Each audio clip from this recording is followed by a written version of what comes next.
¿Esto es lo que cocina usted todos los días? Esto es lo que me cocinaba mi abuela, bueno. Josefina, de Entre Ríos. La Bobe. Claro, La la Bobe, Bobe. Villaguay. Me hacía los knishes.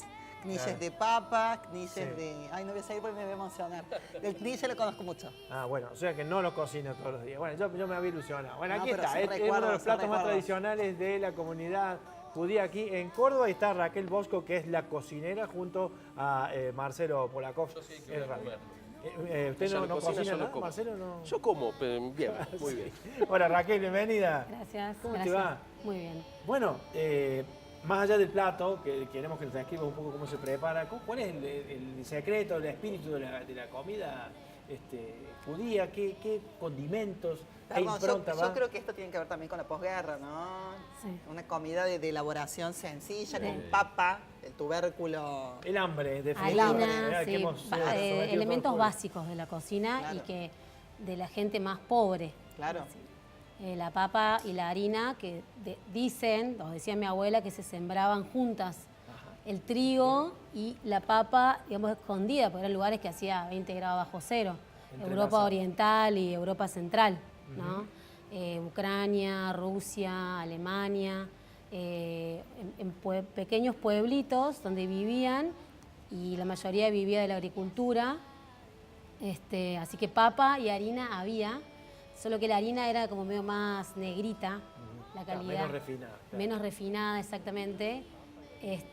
Inclusive las hogazas de pan eran marrones, porque la harina era oscura. Entonces, la comida, los knishe en sí, es la comida de los judíos ashkenazim, que son los judíos que venían de esa zona de Ashkenaz, que es la zona de Europa Oriental y Europa Central. Mucha papa, pescado, pan de miel, el leikach, que es conocido también. Después hay comida de los pueblos de Sefarad, que son los pueblos que vinieron del lado de España, Portugal, que es un poco más condimentada. Son países donde hace más calor, hay berenjena, tomate, pescado, dátiles, Dátiles, uy, qué aceite rico. de oliva.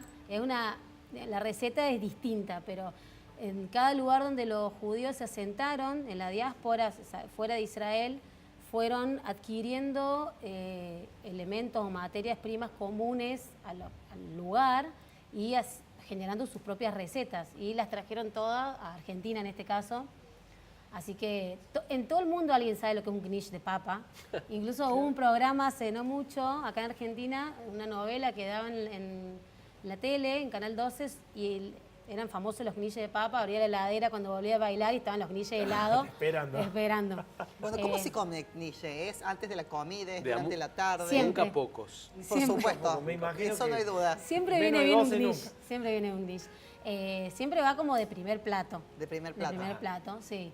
Aunque también se puede servir con otras cositas. Se le puede Un poner miel aperitivo. también arriba. Bien, ¿no? Nunca escuchamos, pero Bueno, mi abuela Josefina le ponía, ¿Le ponía al miel? Bueno, ahí claro, encontramos al de calabaza hay miel gente- arriba. ¿Viste? Hay gente que hace ahora knishes dulces también. A ver, la masa de los knishes, como les decía, es una masa básica que se hace con harina, huevo, vinagre o limón, ¿sí? Y aceite. Es una masa que es obligación dejar reposar porque después se estira y se hace un círculo gigante. Se mira. va rellenando en los extremos y se va después haciendo todo como un chorizo, por así decirlo. Claro. Y se va cortando, se corta con la mano y se hacen los knishes como ustedes lo ven acá. Si no se corta con la mano es porque la masa algo tiene. Hay que Exacto. empezar de cero, ¿no? Exactamente. Ay, ay, ay. Hay que Exactamente. volver. también Hay se que comen con la mano. Se comen con la Claro. mano. A ver, vamos a ver. Vamos a probar. Pero démosle a los Claro. camarógrafos, a Claro. todos los que están acá en el Qué rico estudio. knish, cuántos recuerdos. Qué Yo ya probé hoy. así. A ver, ¿puedo mostrar cuando a ver si se arrima alguno de los chicos para que Qué mostremos rico. por dentro cómo es el knishe? Muy bueno.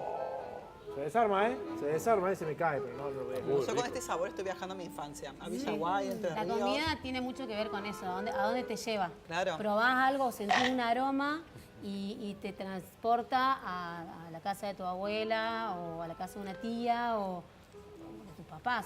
En mi caso, mi mamá no cocinaba mucho, digamos. Yo como que fui adquiriendo más de otros lados, pero la comida o esa comida de los abuelos Es te única. toca el corazón, sí. Y en tu totalmente. caso, ¿cuál es tu vínculo con Israel, con el judaísmo? ¿Cómo viene el parentesco? Y es profundo. No, siempre fui activa en la comunidad. Viví 6 años en Israel también. Mi familia vive todavía en Israel. Ah, ¿están allá? Sí, sí, sí. ¿En qué parte? Y dispersos, hay un poco más al sur, cerca de Ashkelon. Nos robaron un knish. Cerca de Ashkelon, al sur de Tel Aviv. Mi hermano más en Rishon LeZion. Según en Israel, te habrás dado cuenta, hay un tema de tráfico impresionante. Entonces hay que vivir cerca de donde uno, o los chicos van al colegio, donde uno trabaja. Claro, claro. Es si no, así. imposible desplazarse. Mira, viene un knish. ¿Cómo es esa historia de los kibbutz?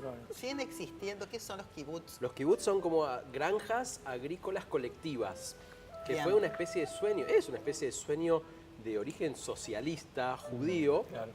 que fueron los primeros asentamientos cuando, digamos, el pueblo judío empieza a retornar más organizadamente a nivel político a los fines del siglo XIX y principios del XX, empiezan a organizar como granjas colectivas y empiezan a convertir esos desiertos que había y pantanos que había en lugares así florecientes. Hasta hoy hay alrededor de Israel un montón de kibbutzim, que es kibbutz en plural, en donde con distintos grados de autonomía y de ordenamiento colectivo producen. A veces, al principio eran solo agrícolas, producían, no sé, tomates, naranjas. Hoy ya tenés kibbutzim que producen programas informáticos Wow, qué bárbaro, o fábricas de esas cuestiones de riego, así, esas cañitos que hacen riego por goteo, Claro. computarizado, etcétera. Y es un Especialistas en porcentaje riego. chiquito de la población, pero es muy activo. Mira vos. Qué bárbaro y bien concentrado el tema Bien del conocimiento especializado, Así- ¿no? así es. Eso es lo que hace generar valor agregado y hacer crecer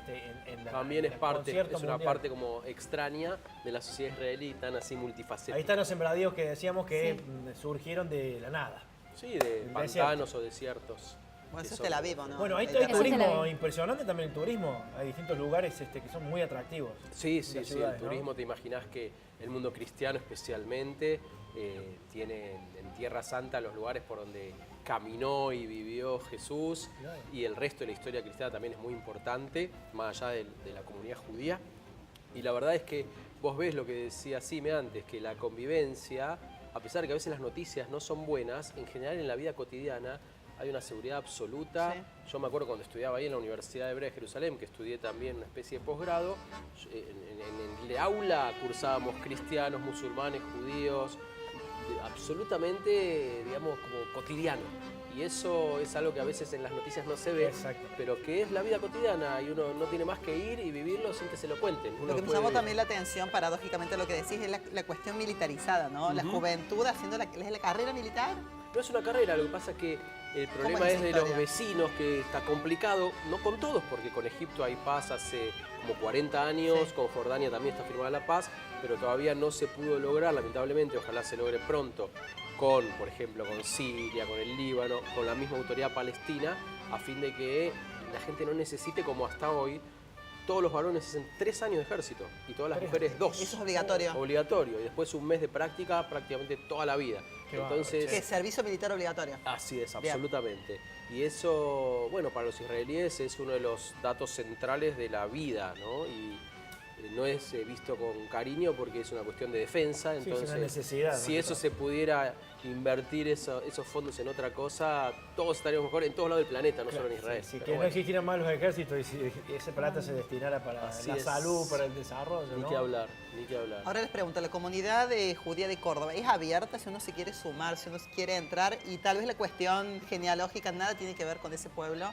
¿Uno puede aparecer y sumarse? Sí, o sea, hay un montón de actividades que son abiertas. Nosotros no tenemos nada secreto, o sea, Bien. de por sí. A veces entrar a la sinagoga es complicado por temas de seguridad. Claro. Después de los atentados que hubo aquí en nuestro país lamentables, quedó como... Y ahora, ¿viste? Hoy mismo hubo un atentado terrorista en Estrasburgo, en Francia. En Francia. Entonces, entrar en ese sentido para nosotros se ha convertido en algo complicado. Ahora, a la vez, nosotros... Este domingo, o sea, cualquiera podía venir a presenciar este concierto que hicimos abierto de Hanukkah. De hecho fue así. Bien. Fue así, Fue así, y claro. hacemos un montón de actividades en contacto con toda la gente. La entrada a una sinagoga siempre es abierta. ¿Entendés? No hay nada para justificar que no lo Está que no bueno lo que lo sea. digas, pues mucha gente que dice, ¿cómo gustaría ver qué hay ahí adentro? Hoy mismo, mira, nosotros qué tenemos en pleno maravilloso. centro, Te voy a calle decir dos Alvear. cosas que no son tan conocidas que hacemos en Córdoba que son fantásticas. Hoy mismo, hoy a la mañana, un grupo de turistas vino a conocer la sinagoga con un programa que se hace en un circuito nuevo de Córdoba, se llama Circuito Interreligioso, que se va a la sinagoga, a la mezquita, a la catedral y a un templo evangélico. Buenísimo. Todos los miércoles. Y eso con la municipalidad lo hacemos. Y con el gobierno de Córdoba hace 12 años, 12, que ya 50.000 jóvenes de escuelas distintas participaron de este programa parecido, Ahí está. que visitan la sinagoga, la mezquita, la catedral y un templo evangélico. Y eso se hace todos los jueves del año lectivo. Todos los jueves Muy hace bueno. Ahí está. años. Vean.